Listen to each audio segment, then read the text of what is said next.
the owner or the caretaker, what we call there the top, the foreman. He had about 5 daughters. They were all beautiful women, young, single. And there was a little lady there, which was a cousin to these girls, that her father and mother had both deceased. And she was brought over there to live with her uncle. And those girls, they wasn't those fancy type of frilly frocks, you know, and they just took this poor little girl and they just treated her like she was some animal. All the hard work poured right on her. She washed the dishes, she cleaned up, she fixed the bunks, she had to do it all. And they just stayed around with polished fingernails and manicure and stuff on their lips and all fixed up, you know, just prissy. And especially did they do this when they heard that from Chicago, the big packing company who owned the outfit, his young single son was coming to visit the ranch. Oh, did they dike out in good clothes? And did they dress and make ready for his coming? And each night the conversation would be they were going to pant this young man and marry him, who would then they would own the ranch themselves, for the son would fall heir to all. So they made themselves ready. Of course, that poor little cousin, that reminds me of an offcast somewhere. You can appreciate her. She was a beautiful woman. But oh my, she was a nice little girl, but she was not even considered among them, not as a relative.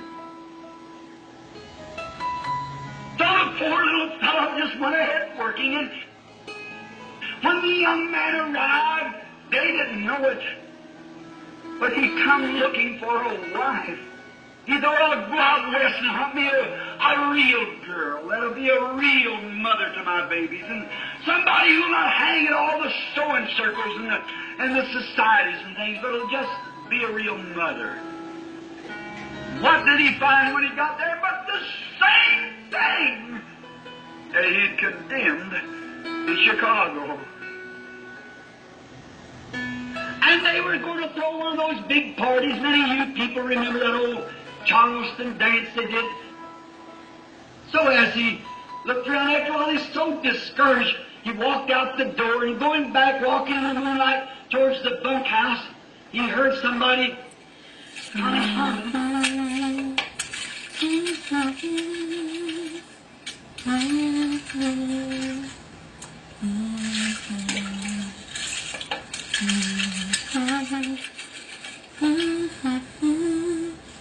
And he looked around, and here went this little girl with a great big pan of dishwater, way in the night, barefooted, to throw the dishwater out. And as soon as he saw her, something or other said, that's her. That's the one. So he put himself in a way, and that's when she come back along the corral fence, well, he was standing there, and she almost fainted. He said, how do you do? And he said, what's your name? And she told him her name, and it was the same name of the boss of the ranch. Said, then I can't understand how is that your father? Said, no, I'm just a cousin, you see. My father and he were brothers. I've got the same name, but that's the boss. She was so gotten that he would speak to her even. And she hung her little head down, and she ran into the house. And he never said no more, but he kept watching her. The night before he left, he was to leave the next morning.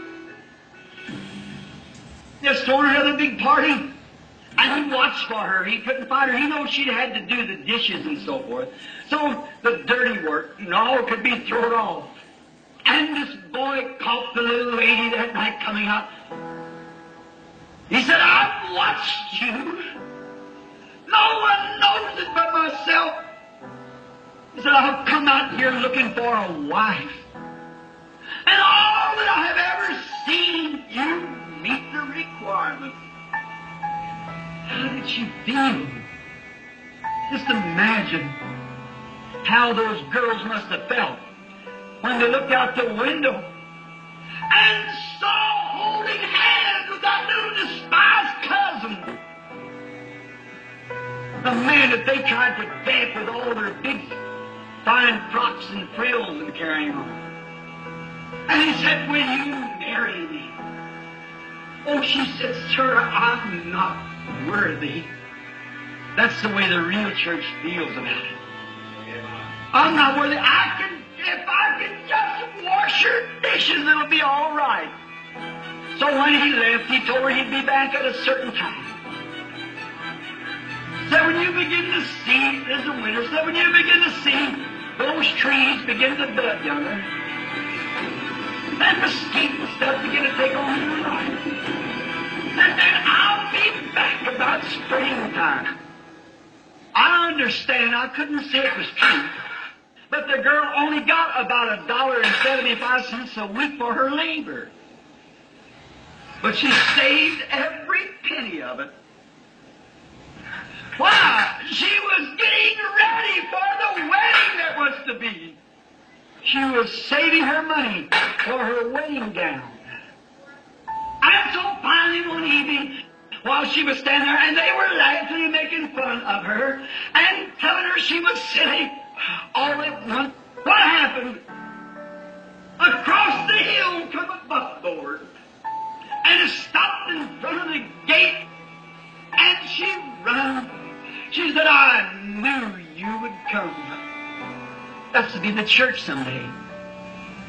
She threw herself in his arms, and he said, darling, I have had a man stationed on this ranch since I left here last year. Has brought me a report of everything that you've done. He said, and he has told me that you waited and you worked and you've labored patiently waiting for me to come. Now you've been a slave for a long time. Now your slave days are over. I have brought along the minister. Right under this rose trellis, you become my wife. And he kissed her, put the wedding ring on her finger, and picked her up and set her in the buckboard with his arm around her and drove off to find this new big palace on our side in Chicago, the selection of the nation, where she could live as his bride. Why? She was ready. She lived and been the kind of a woman that he wanted. It happened just in the spare of a moment.